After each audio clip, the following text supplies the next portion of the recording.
Good morning, Toastmasters. Good morning, suffragists. Good morning, scientists. Thank you for getting up early on a Tuesday morning to hear my little speech, Suffragette City. Hunter, Rick Hunter. Rick Hunter was thrown out of high school for blowing up the chemistry lab. He got by as a mostly unemployed part time construction worker. He's a member of Mensa and an avid cave explorer with his partner, Steve Tucker, a professional accountant and an amateur cave explorer. Notice how thin and wiry Steve is. The two of them do most of their exploring in South America, South Africa, the western side of this country, in an area known as Rising Star.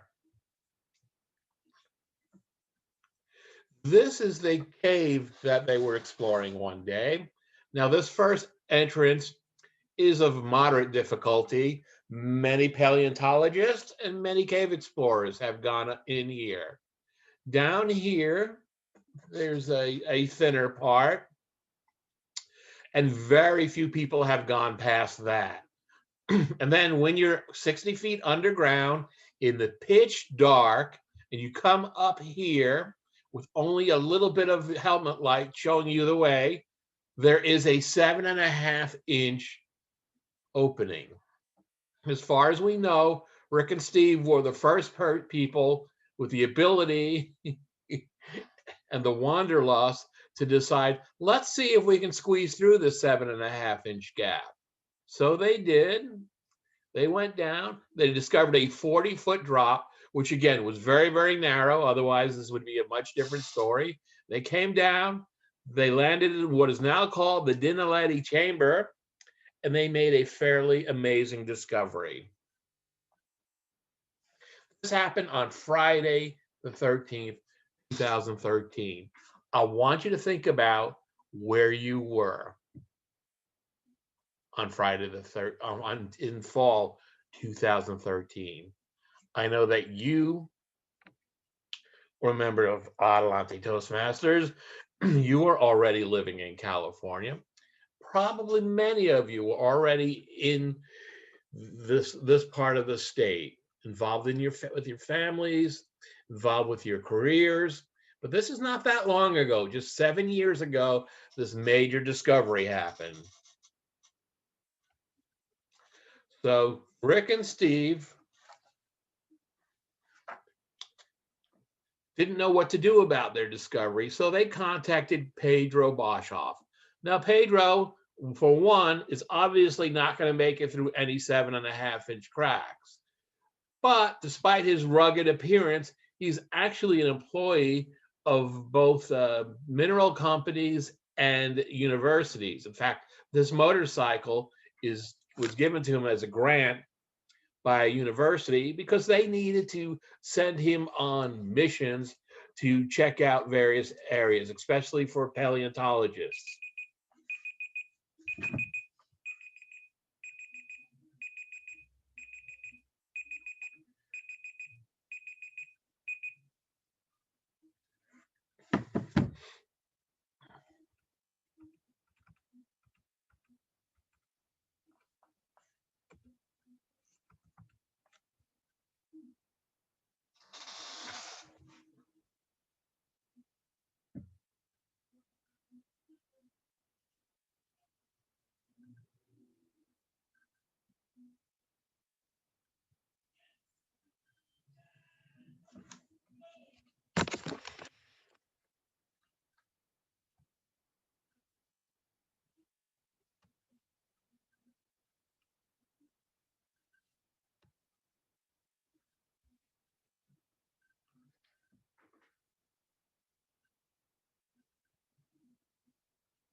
Good morning, Toastmasters. Good morning, suffragettes. Good morning, scientists. Thank you for waking up early on a Tuesday morning to listen to my little speech, Suffragette City.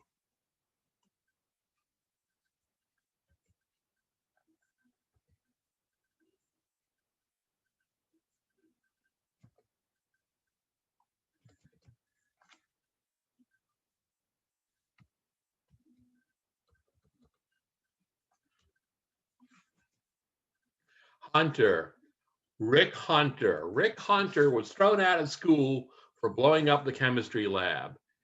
He gets by in life as a mostly unemployed part-time construction worker. He's a member of Mensa and an avid cave explorer with his fellow explorer, Steve Tucker. Notice how thin and wiry Steve is. This is going to be important to our story. And Steve is a professional accountant as well as an amateur cave explorer. The two men were most of their exploring on the continent of Africa, in the country of South Africa, up here in a section called the Rising Star Cave. This is the Rising Star Cave. This first area has been frequently visited by both cave explorers and paleontologists looking for discoveries. At this point here, far fewer people have ventured forward. This is pitch black, except for maybe the little flashlight they've got on their helmets. It's very sharp and stabby rock. They've climbed up this at the pitch dark, and over here they discovered a 7.5-inch gap or hole.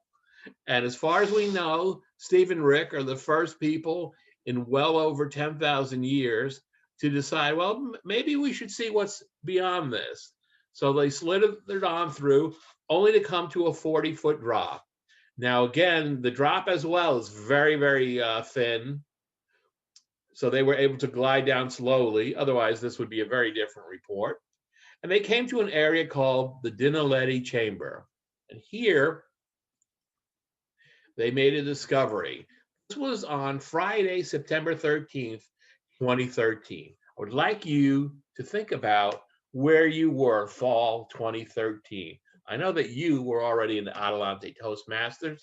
You were already living in California. And most of you were already somewhere up here in Northern California.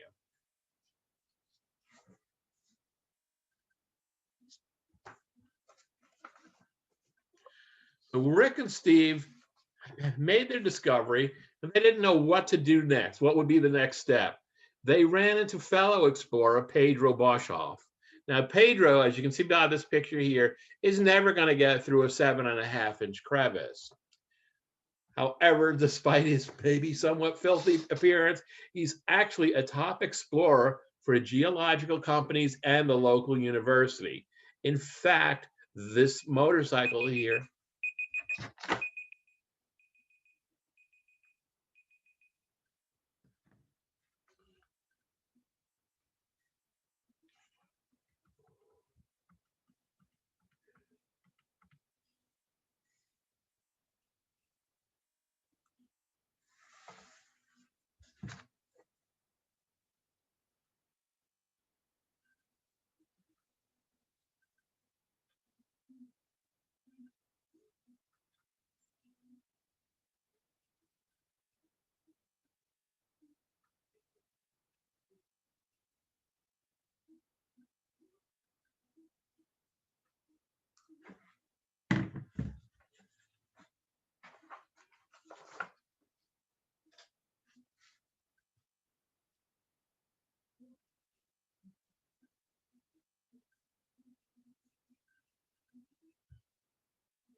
Good morning, Toastmasters. Good morning, suffragettes. Good morning, scientists. Thank you very much for waking up early on a Tuesday morning to hear my speech, Suffragette City. Hunter, Rick Hunter, was thrown out of high school for blowing up the chemistry lab. an unemployed part-time contract worker, a member of Mensa, and an avid cave explorer with his fellow explorer, Steve Tucker, who is also a professional accountant as well as a cave explorer. Notice how thin and wiry Steve is. This is important to our story. Rick and Steve explored on the continent of Africa, in the country of South Africa, down in an area called the Rising Star Cave. This is what the Rising Star Cave looks like. You can see the main entrance has been frequently explored by paleontologists and even used by amateur cave explorers to gain experience.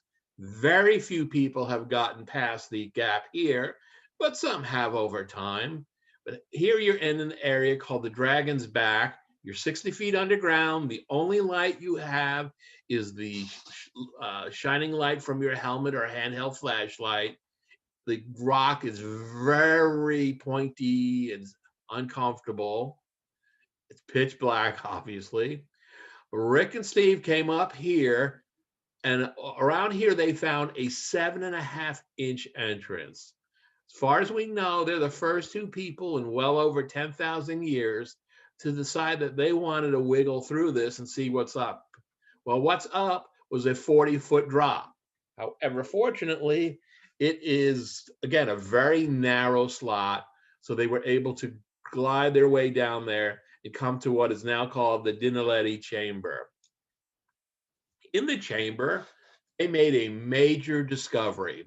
This happened on Friday, September 13th, 2013. I want you to think about where you were in fall 2013. I know that you were a member of Toastmasters. I know that you were already living in Campbell, and I know that most of you were already living in Northern California. This is very recent, just 2013. So Rick and Steve had their discovery, and they didn't know what the next step should be.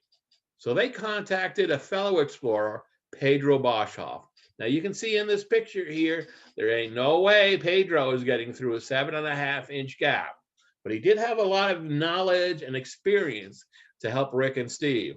Pedro, despite being covered in the dirt of all his work, is a very important explorer for some geological companies as well as the local university. In fact, his motorcycle is granted to him by a local school so that he can use that to go to locations that they want to send him to. Here's another shot of Pedro in his Sunday best clothing. And here's Rick and Steve